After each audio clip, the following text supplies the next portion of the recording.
নমস্কার বন্ধুরা, কাকলির রান্নাঘর উইথ ভিলেজ ফুডে সবাইকে স্বাগত জানিয়ে আজকে আমি আপনাদের সাথে শেয়ার করব কাঁচা আলু ও পেঁয়াজ দিনে বৃষ্টির দিনে বিকেলবেলা খাওয়ার জন্য দারুণ স্বাদের একটি পকোড়া। আর বর্ষাকাল মানেই কিন্তু একটু পকোড়া খেতেই বেশি ভালো লাগে। তো আর সেটা যদি হয় বাড়িতে থাকা উপকরণ দিয়ে তাহলে তো খুবই ভালো হয়। তো আজকের আমি একদমই সহজ পদ্ধতিতে ঘরে থাকা কয়েকটা উপকরণ দিয়েই এই পকোড়াটা বানাবো, যাতে করে আপনাদের যেদিনই ইচ্ছা হবে যখনই ইচ্ছা হবে আপনারা তৎক্ষণাৎ সেটা বানিয়ে নিতে পারেন আর খুবই কম সময়ের মধ্যে। তো আজকের রেসিপিটা আপনারা প্লিজ প্রথম থেকে শেষ পর্যন্ত দেখতে থাকুন, আশা করছি খুবই ভালো লাগবে। আর যে সকল বন্ধুরা এখনো পর্যন্ত নতুন তারা যদি ইউটিউব থেকে দেখেন তাহলে চ্যানেলটিকে সাবস্ক্রাইব এবং ফেসবুক পেজ থেকে দেখলে পেজটাকে ফলো করে আমার পাশে থাকবেন। তাহলে এখন রান্নাঘরে চলে যাবো, আজকে রেসিপিটা শুরু করে ফেলবো। পকোড়া যেমন আমরা দোকান থেকে অনেক রকমের কিনে খেয়েছি, ঠিক তেমনই বাড়িতেও কিন্তু বেশ অনেক রকমের পকোড়া আমরা মাঝে সাঝে বানিয়ে খাই। তবে আজকে আমি যে পকোড়াটা বানাচ্ছি একদমই সহজ পদ্ধতিতে, শুধুমাত্র পেঁয়াজ আর আলু দিয়ে। তো শুধু আলু দিয়েও আপনারা বানাতে পারবেন, শুধু পেঁয়াজ দিয়ে বানাতে পারবেন, আর পেঁয়াজ আলু দুটো থাকলে তো আরও ভালো লাগবে খেতে। তো পেঁয়াজ আর আলু আমি ছাড়িয়ে নিয়েছি, কয়েকটা নিয়েছি আলু। তো আলু পেঁয়াজের কোনো মাপ নেই, যে কটা পারবেন নিয়ে নেবেন। তো যতটা পরিমাণে আপনারা পকোড়া বানাতে চাইছেন ঠিক তেমন পরিমাণে আলু পেঁয়াজটাও নিয়ে নেবেন। তো আমি এখানে বেশ কয়েকটা আলু আর কয়েকটা পেঁয়াজ নিয়েছি। তো এগুলোকে এখন আমি ভালো করে খোসাটা ছাড়িয়ে নিয়েছি, নিয়ে জল দিয়ে একবার ধুয়ে নিয়েছি। তো এই যে ধুয়ে নিয়েছি, এরপরে আর ধোবো না, সেজন্য ভালো করে ছাড়িয়ে ধুয়ে নিয়েছি। এবার কেটে নেব। তো আলুটাকে আমি বটি দিয়েই কাটছি, আপনারা চাইলে গ্রেটার দিয়েও গ্রেট করে নিতে পারেন, ছুরি দিয়ে সরু সরু করে কেটে নিতে পারেন। তবে যতটা পারবেন সরু সরু করে কাটার চেষ্টা করবেন।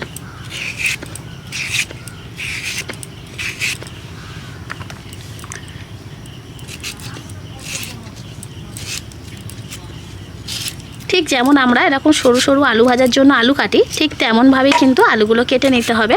তবে আলুটা কাটার পর আমি আর ধোবো না, একেবারে বড় বাটির মধ্যে নিয়ে নিচ্ছি। কারণ আলুটা কাটার পর যত বেশি বার ধোবেন তত কিন্তু আলুর মধ্যে জল চলে যাবে, আর তখন জলসা জলসা মনে হবে আলুটা।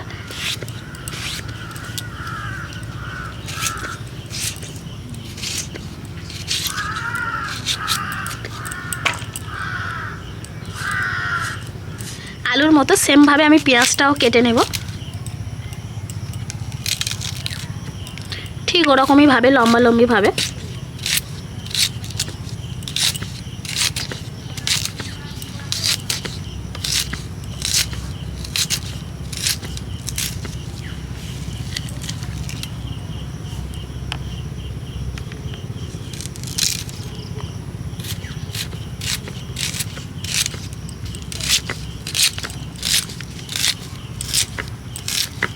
আলু পেঁয়াজ দুটোই কেটে নিয়েছি। এবার আমি এখানে চা চামচের 1 চামচ লবণ দিয়ে দিচ্ছি। লবণটা দেওয়ার পর হাত দিয়ে ভালো করে মেখে নেব, যাতে আলু আর পেঁয়াজের মধ্যে সুন্দরভাবে লবণটা মিশে যায়। আর এইভাবে মিশিয়ে এখানে 10 মিনিটের মতো রেখে দিতে হবে চাপা দিয়ে। এতে করে কি হবে, পেঁয়াজ আর আলু থেকে যে জলটা বেরোবে এই লবণ দেওয়ার ফলে সেই জলটা কিন্তু বেরিয়ে যাবে। পুরো 10 মিনিট আমি ঢাকা দিয়ে রেখে দিয়েছিলাম। ঢাকাটা খুলে নিচ্ছি, দেখুন কতটা পরিমাণে জলটা বেরিয়েছে। আর আগের থেকে আলু আর পেঁয়াজটা কিন্তু নরম হয়ে গেছে। তো এবার কী করব, এইভাবে হাত দিয়ে চিপে জলটাকে ফেলে দেব। যতটা জল এর থেকে বের করে নেওয়া যায় ঠিক ততটা এইভাবে হাত দিয়ে চেপে বের করে নিতে হবে। কারণ এই জল সমেত আলুটাকে মেখে যদি পকোড়া বানানো যায় তাহলে সঙ্গে সঙ্গে তৎক্ষণাতের জন্য কিন্তু মুচমুচে হবে, পরে যখন থাকবে ঠান্ডা হয়ে যাবে তখন নরম হয়ে যাবে। তার জন্য যতটা জলটাকে বের করে দেওয়া যায় এইভাবে চেপে বের করে দিতে হবে।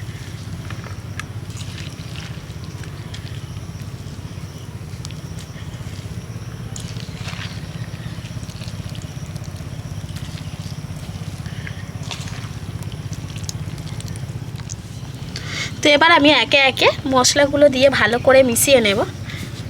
যে লবণটা আমি মাখিয়ে রেখেছিলাম সেই লবণটা কিন্তু জলের সাথে বেরিয়ে গেছে। আবারও আমি 1 চামচ লবণ দিয়ে দিচ্ছি। দিয়ে দেব হলুদ গুঁড়ো 1 চামচ। আমার যে পরিমাণ আলু আর পেঁয়াজ রয়েছে তার জন্য আমি সব 1 চামচ করেই দিয়ে দিচ্ছি।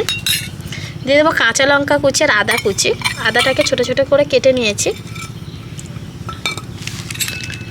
দেব ধনে গুঁড়ো,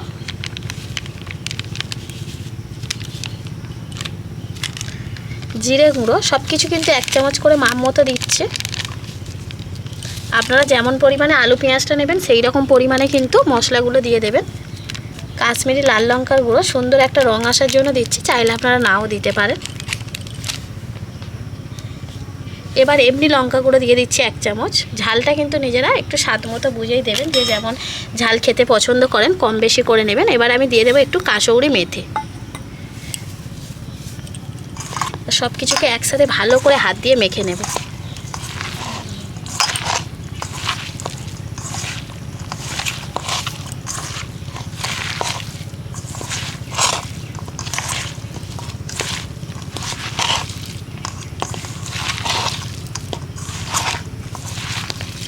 খুব ভালো করে কিন্তু আমি মশলাটা মাখিয়ে নিয়েছি। এবার আমি এখানে দিয়ে দেব চালের গুঁড়ো। চালের গুঁড়ো প্রথমে আমি 4 চামচ দেব।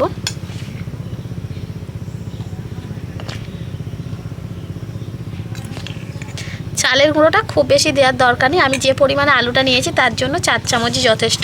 তো 4 চামচ দিয়ে দিলাম। আপনারা যদি আলু কম নেন সেক্ষেত্রে কিন্তু চালের গুঁড়োটার পরিমাণটা কমিয়ে নেবেন, 2 চামচ বা 3 চামচ দিয়ে দেবেন। এবার আমি এখানে 6 চামচের মতো দিয়ে দেব বেসন। চালের গুঁড়োর থেকে বেসনের পরিমাণটা কিন্তু বেশি রাখবেন।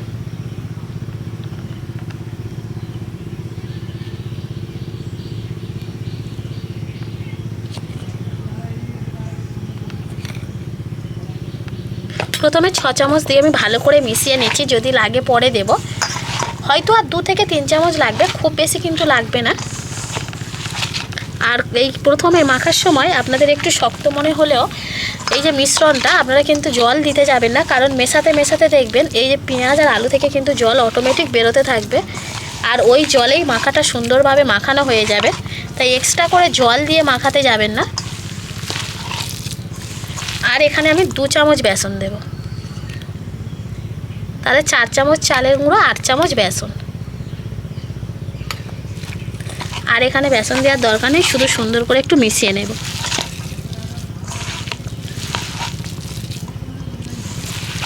আলু পেঁয়াজ কিন্তু এইরকমই গোটা গোটা থাকবে।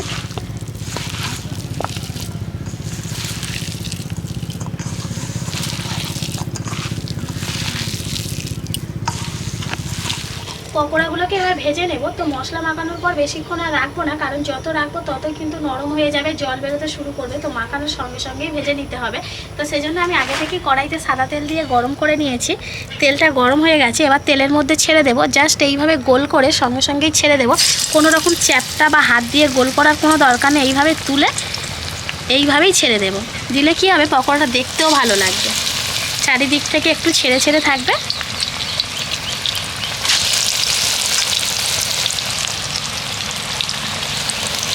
খুব বড় খুব ছোট করছি না।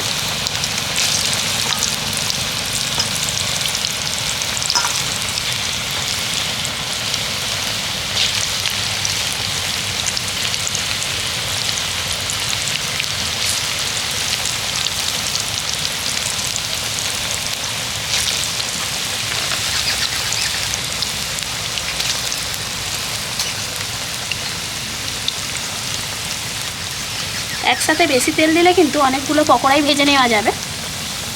আর বর্ষাকালের দিনে যত তাড়াতাড়ি সহজে কিছু বানিয়ে নেওয়া যায় ততই ভালো। একটা পিঠ অল্প কিছুক্ষণ ভাজার পর সঙ্গে সঙ্গে উল্টে দিতে হবে। এবার আমি আস্তে আস্তে এগুলোকে উল্টে দেবো, আর উল্টে পাল্টে কিন্তু সুন্দর করে মুচমুচে করেই ভেজে নিতে হবে। তার জন্য খুব বেশি জোরে জাল দেওয়া যাবে না, মাঝারি আঁচে আস্তে আস্তে ভাজতে হবে।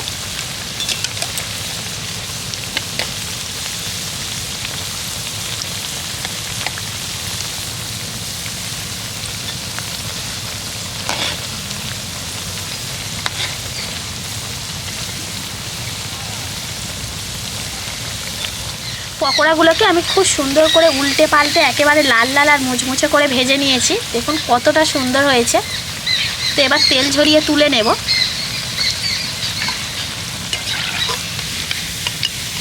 আজকের পকোড়াগুলো কতটা মুচমুচে হয়েছে দেখুন। একই রকমভাবে বাকি পকোড়াগুলোও ভেজে নেব।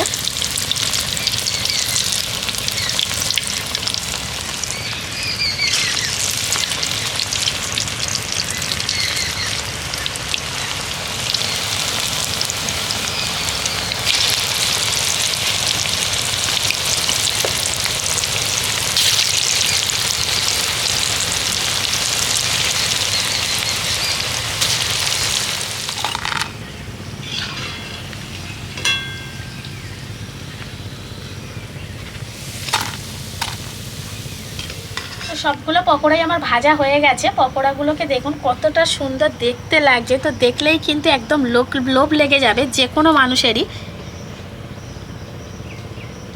আর খেতে যে কতটা ভালো লাগবে সেটা আপনারা না খেলে বিশ্বাসই করতে পারবেন না। বিকেলবেলার চা কফির সাথে কিংবা একটু সস দিয়ে যদি খাওয়া যায়, সত্যি মানে আড্ডাটা পুরোই জমে যাবে।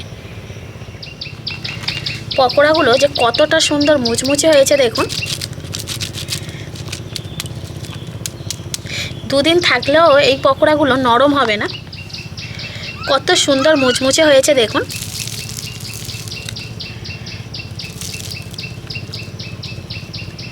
প্রতিটা একই রকম হয়েছে, মুখে দিলেই মিলিয়ে যাবে।